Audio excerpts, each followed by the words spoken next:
Those guys should be models in a Bulgari commercial. There we go. Bulgari. That's there's brands that are like these. What guys. brand? What the, and Tag Heuer. You know what I love? They all these brands that like sponsor it and like they all want to be elevated to the best and like we want to be like Rolex isn't good enough. We want to be Hublot, Audemars. Yeah, we want to be higher. They'll never be higher than Bulgari. Yeah, you're exactly. Or Bulova, whatever the fucking whatever the it has Bulgaria in the name. I don't know what it is. It's the Tory Burch. I don't know what it's about. I know it's cheap as hell, and that black people wear it, and that's as high as your F1 event will ever be. And it's fair. Like women do it. Women will cut each other up. Like, do you know what like real women like cool women like what the fuck is the brand? It's the Olsen Twins soft luxury brand. Can you look that up? Like I know what you're talking about. It's called it's like something very, it's just good materials.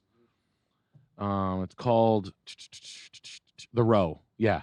There you go. Like this is like, I guess this is true. This like, is it. Respectable. Yeah. But like to be fair, this is what you wear if you're smart. If you got it together, you have your finger in the pulse. Yeah, sophisticated. You don't want to appear to be gauche. Yeah. Yeah. You're not this like is it right here. I know. I've heard the smart girls talk about this. Yeah, The Row. It's like materials based, which is like, to be fair to all these people, right? The watchmakers and stuff like that. Looks like my stepmother, by the way, only shopped at Talbot's. So like the J. Jill sweater. That's a J. Jill sweater. Oh, it looks great on you. You know what would look good is if you got if it was wrapped in a baseball bat that was coming at you at 90 miles. A knife in your pussy would look so good on you right now. I gotta piss real quick. Yeah. But like this, so like the guy brands that sponsor F1, buddy, if you're wearing a race-inspired polo shirt, fuck you. Like, fuck you, dude. Don't talk to me. Go fucking lay down on the fucking train tracks, dude. Yeah. Like, you unfuckable pussy drying. You're making women's pussies into fucking croissants. You like out of shape. Isn't that? Can you imagine? It's if a girl doesn't have swag, it barely matters because none of them have swag, and you don't care, and it's fine. And you just like you take them. You say, hey, dress normally. Stop wearing that. Yeah. You look like a fruitcake. You look like you have some age regression fantasy or something. You look like you have a problem. You got to take that off, okay? Yeah. You look like you just got like the most beautiful girl you've ever seen. Yep. In her like late 20s. Like she should know better. She looks like she's dressed out of Hot Topic or something. Yeah. She's like, baby, come here. Take that shit off. You look like a fucking clown. Wear normal. Put my t-shirt on. Wear normal. When guys don't have swag, I know we sound like fat because we're talking about fashion, but it is important. Yeah. A guy with that type of swag. Yeah, you look like you're fucking like an Armenian parts dealer from like, you know what I mean? You look like you're selling Mercedes alternators by the thousands. like balding, fat, no shoulders. Like, you know the one, like hairy arms. Oh yeah. Like ill-fitting polo. Like you should be wearing an XL. You're wearing a medium. Hell yeah. You know what I mean? Like Lacoste. You have sneakers on that look like these are Gucci. Like, yeah, I know they are. Take them off. Like, stop. And like hairy, like sport band wristwatches in orange and yellow and turquoise. Ugh. Like what do they call that? What's the Rolex called? With the NATO strap? Yeah. Get out of here. Get out of here with that. Like tennis, luxury. You look like you say the word luxury. It's a dive watch. I met this is kind of funny. I met this kid who was he was dressed like performance casual, and he had a Patek on, and he didn't want to like. First of all, have you ever tried on a Patek? No, they're tiny. Okay, so first of all, you look like you're wearing a lady's watch. Right. If you have any type of size to you, if you're a big guy, you look like you're wearing a fucking lady's watch. Yeah. With the exception maybe of the like 300,000, the 5990, the one that's like the the big dookie one that's like watch connoisseurs will look at that and think that it's too ish. Trevin, bleep that out. But nevertheless, it's the only one that's like an appropriate size for a guy that's over 6 feet tall. Yeah. I mean, people have to take that. So he's got this tiny little thing on his wrist, and I'm like, what the fuck is that? And I look at it, and it's an aquanaut, which is what are those, like 70? Are they 70 grand? I don't know. They're 125. Oh my God. My dude. So with just the date, without any other complications, it's $66.50. That's with a rubber strap. A rubber. So the watch that's just the date, it's not even a precious metal, it's steel. Oh. So you're paying 50 for a steel watch with a rubber strap, my brother. And it's not even like a timeless design or anything. It's like a nothing. It looks like an Omega from the 60s knockoff or something. It looks like a fuck off. So this kid's wearing one, and he wants to. I was like, "What is that? An aquanaut?" And he wanted to be like not to play up his wealth or something. And I asked him, I was like, "How much was that? Holy shit, you have an aquanaut on?" He was like, "Yeah, it was 10,000, just 10,000." I don't even know what to make of that. That's who said that? This kid that I met. Who? I'll explain. I'll tell you after the show. But it's just this like regular nothing dude in performance casual that I ran into. Get out of my face with that. With That's like me having like, oh, sorry, it's my Lambo. Is Yeah, that a Lambo? Yeah. Don't. I paid 50 for it. Yeah. Like saying I paid 50 for it is worse than saying I paid 180 for it. Yeah, it was so weird. I didn't even know what to make of it. I figured I'd tell you. I don't know. I don't know what psychologically. What the fuck was he ashamed of having a? Then don't buy it if you're fucking. I was being nice too. I was like, "Holy shit, that's dope! You have an aquanaut. How much was that?" That means you must do something. Maybe I shouldn't have asked him how much it was or something. But I was being like, fuck that shit. I was being playful. I wasn't being rude. I was being like, "Oh, cool. Like I like that. Whatever." Like no one makes fun of nice purchases. Like I wouldn't bust anybody's balls to their face. Like regular, like I wouldn't be like publicly being like, "Hey, nice fucking watch, fat." Like, but behind your back, I would. But like, I mean, it's style is personal. You know what I mean? Personal style and what you do with your money, but it's also relative to how much income you have. Mm-hmm. You know what I mean? Like, I like this guy like Connor McKnight. Look, can you look this stuff up? It is how authentically can you express yourself without reaching and without Connor McKnight clothing. I'm getting gay here. This is wicked gay, but this is like it's just simple. It's like this kid's like the off row on fashion. Mm-hmm. It's just good materials. They're like Izzy Miyake cuts. Mm-hmm. I've been getting into it because I gotta stop dressing like I fucking sell weed. Yeah, we do look like slobs. We do. We look like fucking. I'll give slobs. that to you. Not me. Not you. Chris, not though. Chris. Chris looks never fucking Chris. Great. No. No. Chris, No. Never No. ever. You're because Chris's style is inspired by like the you know like the perforated edges of a ketchup packet. Mm-hmm. Chris, is the camera still rolling there? It sure is. I think we actually look good, but whatever. No, I know. I will yield to the consensus of I want to make my wife females with good taste. I just want to make my wife have an image in her head when we have our children around where she's not like, hey, this is our nicely dressed children and my considerate outfit. And then here comes my husband dressed like he's been jerking off. Like, I have like shirts that are 10 years old with cum stains all over them. And I'm like, hey, I got to go to the dispensary. I understand. After a certain point, but like this guy, like materials, and it's kind of like that with honestly, it's like that with home design. Mm-hmm. It really is. It gets back to materials based, Mm-hmm. where it's like, oh, this is a cool looking marble. This is a cool, like, you can never beat wood. You can never beat, oak, or you can never beat,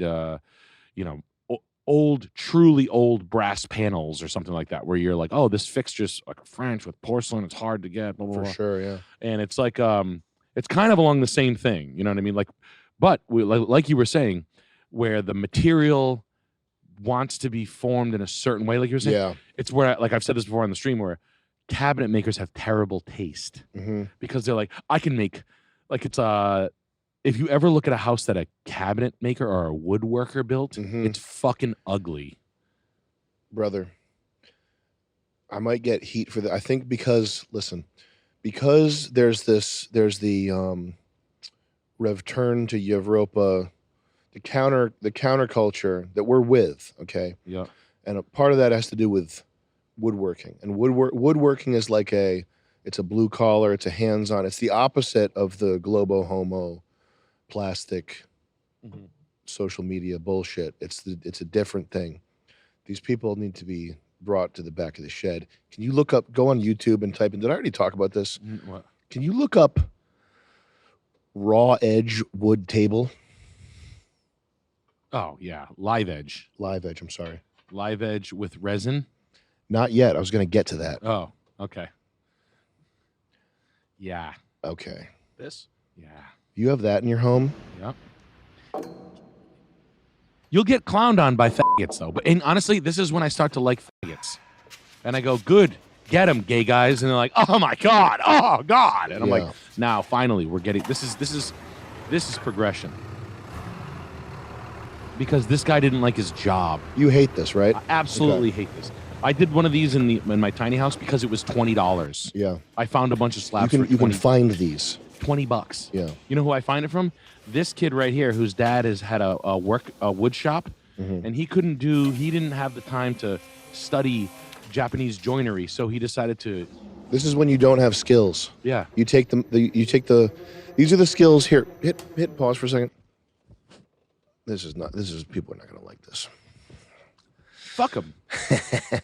What it is, when you look at the world of woodworking and you see stuff that you could never do. There's stuff that I guarantee you, if I dedicated the rest of my life to woodworking, this would be the end result. Because it's something I cannot ever do, okay? I promise you, if I spent 20 years dedicating myself to woodworking, made that my identity, I'd be making live edge tables by the end of it, okay? Yeah. And it's because when you want to be hands-on, it's warm, it's attractive, it's a romantic lifestyle. I'm a woodworker. I make stuff out of wood. It's elemental. It's primordial.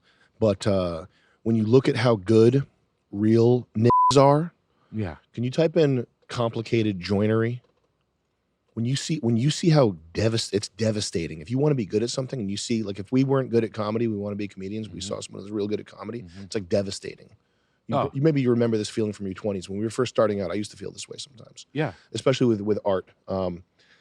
This type of shit. And the stuff that's like, you know what I mean? You get the idea. It's patience. But it's not patience, because there's a lot of people.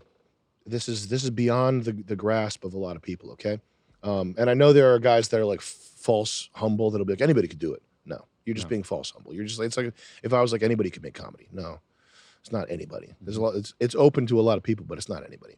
So you get overwhelmed by how complex and how beautiful wood can be, and what you do instead of giving it up is you hone in on one small detail. If I just get this one cut perfect, if I can get this wood perfectly flat, perfectly coated, if I can make something, and what they do is they take that wrought iron or that steel base that's like a rectangle. It's just very basic, and they're mistaking intentional minimalism for like they're mistaking a means for an end or something like that. But it's like if I wanted to be an artist and I was like, I'll just make one perfect line. I'm going to make the perfect line on this perfectly flat white piece of paper. And then, like, you see people do this with painting too. They do like the color wash painting where they're like, I'm going to make this. Can you type in, is it Rothko? Who's the guy that I'm thinking of? Color blocking? The color block guy? Yeah, Rothko. People see this painter, this guy, whether you like him or not, he spawned a million imitators because it is satisfying to get enough mastery over material where you can lay paint down properly and have it look like this, right? Like you can anyway. That's what this live edge table. That's essentially what's going on in the mind of these people making these fucking hideous live edge tables, which they don't look good anywhere. They don't look good in the woods. They don't look good under a tent. They don't look good in a home. They are nasty. It's lazy shit. It's mental laziness. Yeah, because you do have to get the wood. You do have to spend the time working on it, but it's a laziness of thought. Can you type in live edge wood table expensive? Because there's one guy that's like, yo, these fucking fat Silly Billy. Yeah, let's open this up. Because you have a burl. This is Cam with Blacktail Studio, and this week I work on the oldest piece of wood I've ever got my hands on. Like that I matters. introduced my very first product, and by the time it's all done, I realize why more people don't work with redwood. You can tell just from the design, this guy's a This moron. build started. I can tell by the end of it why more people don't. Like, you haven't thought about it. But this isn't a thing. This is where this guy's obsessed with a stat. Yeah. It's the oldest wood. The oldest, most expensive. It's the oldest wood. Like that fucking matters.